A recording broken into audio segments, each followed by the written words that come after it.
Akhirnya kita sampai di akhir semester ganjil. Nah, sebenarnya materinya masih panjang, tapi ya karena sebentar lagi kita akan ujian semester, jadi kita anggap ini sebagai pertemuan akhir di semester ganjil. Oke, jadi materinya masih sama, ya ini tentang persamaan trigonometri. Dan kali ini kita akan membahas mengenai nih, persamaan sinus, persamaan kosinus, dan persamaan tangen. Tapi yang akan kita pelajari itu baru pendahuluan. Untuk ketiga persamaan ini kita akan pelajari selengkapnya di semester selanjutnya. Oke, lanjut. Ini adalah rumus persamaan sinus ya. Jadi kalau dalam derajat, ini ada dua ya. Ada dalam derajat, ada dalam radian. Untuk dalam derajat itu seperti ini. Kemudian untuk dalam radian itu seperti ini. Sebenarnya ini keduanya sama ya. Kan 360 derajat itu kalau di tabel yang minggu sebelumnya itu adalah 2pi.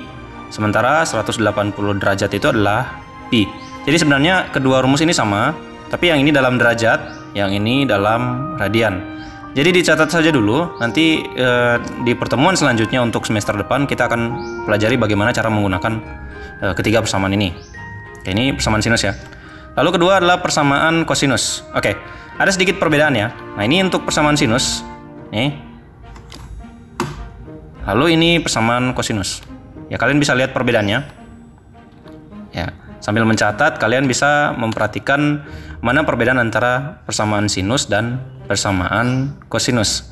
Sebenarnya rumus ini bisa dijabarkan ya, tapi cukup memakan waktu untuk menjabarkan ketiga persamaan ini. Jadi ya kita lewati dulu, karena memang mempelajari trigonometri itu rumus-rumusnya cukup banyak. Dan apabila dijabarkan satu persatu itu akan memakan waktu yang sangat panjang. Jadi ya ini dicatat saja, nanti kita akan pelajari contohnya. Lalu selanjutnya adalah persamaan tangen. Oke. Untuk persamaan tangen, dia berbeda dengan persamaan sinus dan kosinus. Kalau persamaan sinus dan persamaan kosinus itu ada 2x ya. Jadi x1 dan x2 ini. Tapi kalau untuk persamaan tangen itu hanya ada 1x yang akan kita cari. Oke, ini sama juga ya, ini 180 derajat, ini pi. Jadi setiap persamaan ini ada dalam derajatnya, kemudian ada dalam radian. Oke, kalau sudah selesai dicatat, kita lanjut. Ini bisa pause dulu untuk dicatat ya. Oke. Nah, sebelum mengerjakan contoh, itu ya kalian harus belajar memperhatikan hal ini. Jadi begini ya, kalau misalnya ada soal seperti ini, itu yang pertama kali kalian perhatikan adalah bagian trigonometrinya ya. Ini sinus theta, ini bacanya theta. Oke, kalian harus ingat bahwa ini adalah satu kesatuan ya. Pokoknya yang tertulis sinus dan tetanya itu adalah satu kesatuan, dan ya ini tidak dapat dipisahkan. Nah, untuk mempermudah, kita bisa memisalkan sinus ini ke dalam satu variabel. Nah, kalau seperti ini kan terlihat familiar kan?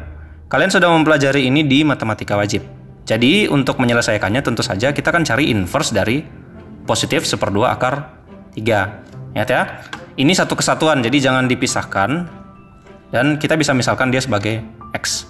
Nah ini inverse-nya adalah min 1/2 akar 3. Oke, kalian biasa sebut itu sebagai pindah ruas ya. Ini kan kalau kemarin jadi negatif, jadi 0 kurang negatif ini dapat ini. Bisa ya.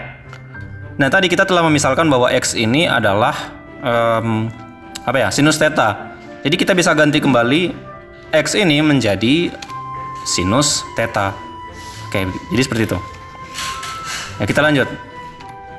Nah, jadi misalnya ada bentuk lain seperti ini. Untuk bentuk lain yang seperti ini, kalian harus ingat ya, sekali lagi bahwa yang di depan perbandingan trigonometrinya itu adalah satu kesatuan dengan yang ini. Jadi ini cos theta. Jadi perhatikan yang ini. Lalu kita akan misalkan dia sebagai X. Seperti itu. Jadi ini cos theta kita bisa ganti dengan X. Seperti ini.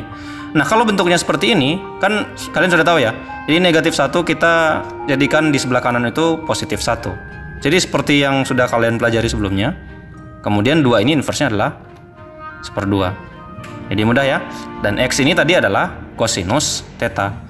Nah, kalau misalnya bentuknya seperti ini ya sama saja. Negatif 1 ini kita cari inverse-nya yaitu positif 1. Sama seperti tadi ya. Lalu 2 ini ya kita jadikan bagian seperti ini.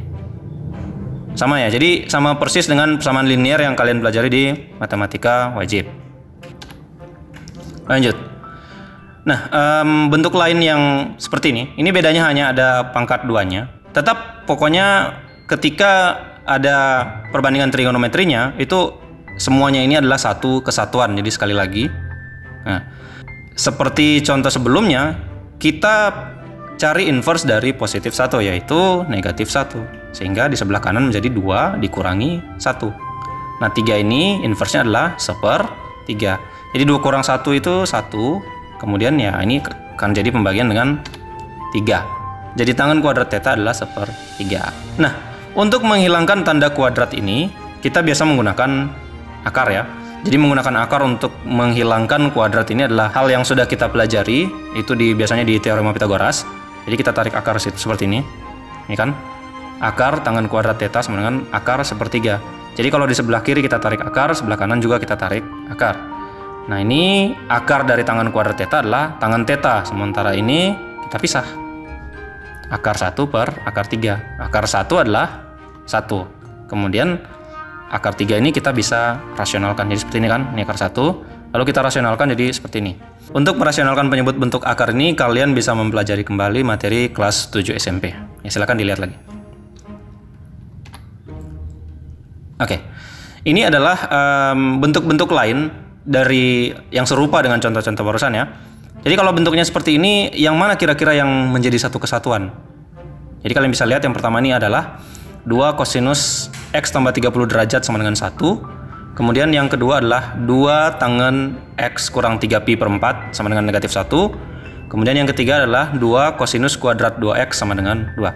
Jadi coba kalian bisa tebak mana kira-kira yang merupakan satu kesatuannya. Dan ini mudah saja. Jadi yang di depan ini semuanya adalah satu kesatuan. Jadi seperti ini. Kan? Bisa dilihat ya.